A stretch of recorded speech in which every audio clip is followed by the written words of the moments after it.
દેશની સીમાઓ માતાના વસ્ત્ર સમાન છે. તેનું રક્ષણ કરવું દરેક ભારતીયની ફરજ છે. ભીષ્મ પિતામહ. નમસ્કાર દર્શક મિત્રો, સરહદ ન્યૂઝ ચેનલમાં આપનું સ્વાગત છે. હું અનિતા ગોસ્વામી. હવે જોઈએ સમાચાર વિસ્તારથી.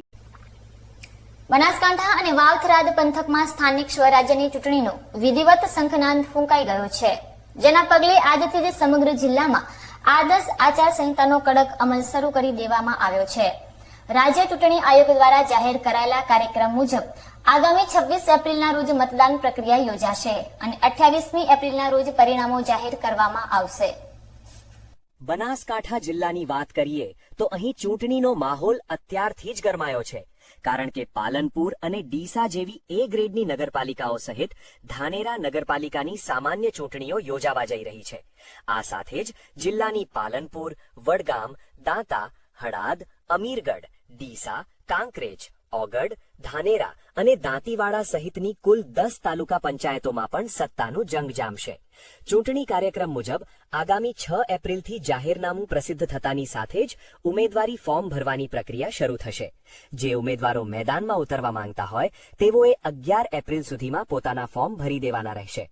ત્યારબાદ 13 એપ્રિલે ફોર્મની ચકાસણી અને 15 એપ્રિલ સુધીમાં ફોર્મ ખેંચવાની છેલ્લી તારીખ નક્કી કરવામાં આવી છે. વહીવટીતંત્ર દ્વારા આજથી જ સરકારી કર્મચારીઓની બદલી અને રજાઓ પર પ્રતિબંધ મૂકી દેવામાં આવ્યો છે, જેથી ચૂંટણી પ્રક્રિયામાં કોઈ અવરોધ ન આવે.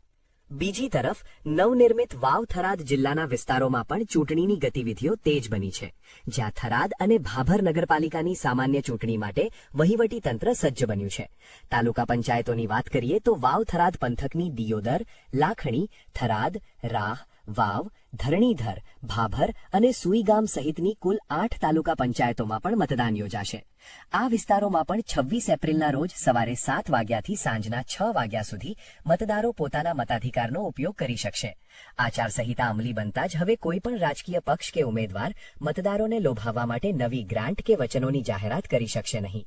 ખાસ કરીને સરહદી વિસ્તાર હોવાથી અહીં ચૂંટણી પંચ અને પોલીસ પ્રશાસન દ્વારા ચુસ્ત બંદોબસ્ત અને કાયદો વ્યવસ્થાની જાળવણી માટે અત્યારથી જ એક્શન પ્લાન તૈયાર કરી દેવામાં આવ્યો છે.